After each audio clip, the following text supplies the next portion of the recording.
जिस अफसर के चेहरे पर गोलियां लगी, जिसकी एक आंख की रोशनी चली गई, जो मौत से लड़कर वापस लौटा, आखिर उस अफसर ने वकीलों के सामने कान पकड़कर उठक बैठक क्यों लगाई? शाहजहांपुर में ऐसा क्या हुआ कि एक अफसर को एक दिन भी ज्वाइन किए हुए नहीं हुआ था और उसका ट्रांसफर कर दिया गया? क्या है इस पूरे मामले की कहानी और कौन है वो अफसर जिसे भ्रष्टाचार के खिलाफ लड़ने पर 7 गोलियां लगी? नमस्कार, मैं अंजलि और आप देख रहे हैं यूपी न्यूज। दरअसल शाहजहांपुर में आईएएस रिंकू सिंह राही ने 30 जुलाई की दोपहर 2 बजे पुआवा एसडीएम का चार्ज संभाला और उसी दिन तहसील का निरीक्षण करने निकले।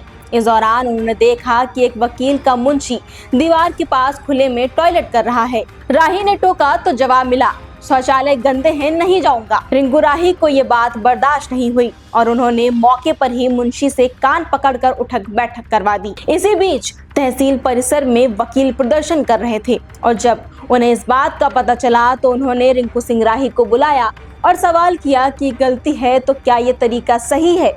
क्या आप खुद भी ऐसा कर सकते हैं?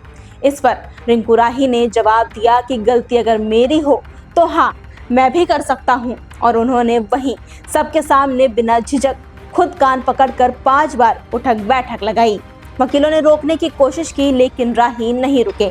बोले, शर्म किस बात की? यहाँ की सफाई मेरी जिम्मेदारी है, अगर कमी है तो मैं जवाबदेह भी हूँ, लेकिन ये ईमानदारी सरकार को रास नहीं आई। महज 24 घंटे के अंदर उनका ट्रांसफर कर दिया गया। एसडीएम पुआया से हटाकर लखनऊ राजस्व परिषद भेज दिया गया। आइए अब आपको बताते हैं रिंकू सिंह राही की पूरी कहानी, कैसे उन्होंने सरकारी स्कूल से पढ़कर यूपीएससी क्लियर करने तक का अपना सफर पूरा किया और आखिर क्यों उन पर ताबड़तोड़ गोलियां चली। रिंकू सिंह राही का जन्म हाथरस में हुआ था। घर की आर्थिक स्थिति अच्छी नहीं होने के कारण रिंकू सिंह की पढ़ाई सरकारी स्कूल से पूरी हुई। अच्छे नंबरों से 12वीं पास करने के बाद उन्हें स्कॉलरशिप मिली, जिसकी मदद से उन्होंने टाटा इंस्टीट्यूट जमशेदपुर से बीटेक किया। इसके बाद साल 2004 में उन्होंने पीसीएस की परीक्षा पास की और 2008 में जिला समाज कल्याण अधिकारी के पद पर तैनात हुए। जिला समाज कल्याण अधिकारी के पद पर रिंकू सिंह की पहली पोस्टिंग मुजफ्फरनगर में हुई। यहाँ पोस्टिंग के दौरान उन्होंने स्कॉलरशिप और पेंशन में भ्रष्टाचार का खुलासा किया था। उस समय बसपा सरकार थी। 26 मार्च 2009 को वो एक सहकर्मी के साथ बैडमिंटन खेल रहे थे, तभी उन पर 2 हमलावरों ने ताबड़तोड़ गोलियां बरसा दी। रिंकू सिंह राही को 7 गोलियां लगी, जिनमें से 2 उनके चेहरे पर लगी थी। उनका जबड़ा बाहर आ गया और चेहरा बिगड़ गया था। इसके साथ ही एक कान खराब हो गया और एक आंख की रोशनी चली गई। इस हमले के बाद रिंकू को हायर सेंटर मेरठ ले जाया गया। करीब 1 महीने सुभारती मेडिकल कॉलेज मेरठ में वो भर्ती रहे। ऑपरेशन के बाद वो ठीक होकर लौटे। इसके बाद घोटाले के खुलासे के लिए रिंकू ने आरटीआई के तहत विभाग से कुछ सूचनाएं मंगाई थी, लेकिन 1 साल बाद जब सूचनाएं नहीं दी गईं, तब 26 मार्च 2012 को रिंकू राही ने लखनऊ निदेशालय के बाहर अनशन शुरू कर दिया था, जिसके बाद पुलिस ने रिंकू राही को वहां से उठाकर मेंटल हॉस्पिटल लखनऊ भेज दिया था। हालांकि बाद में उन्हें राहत मिल गई थी।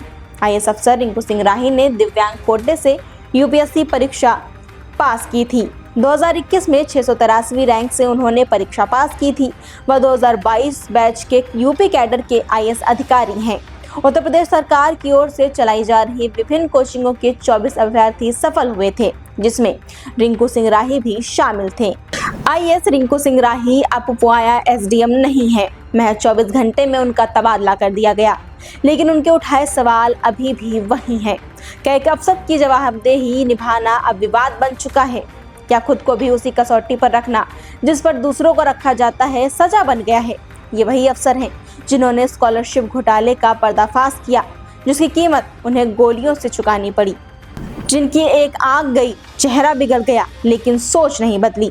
आरटीआई अनशन, हर कदम पर सिस्टम ने उन्हें दबाने की कोशिश की, लेकिन वो रुके नहीं। और अब जब अफसर बनकर लौटे तो पहले ही दिन फिर वही सिस्टम की गंदगी से लड़ते नजर आए। तो आपको आईएएस रिंकू सिंह राही की कहानी कैसी लगी? हमें कमेंट करके जरूर बताएं।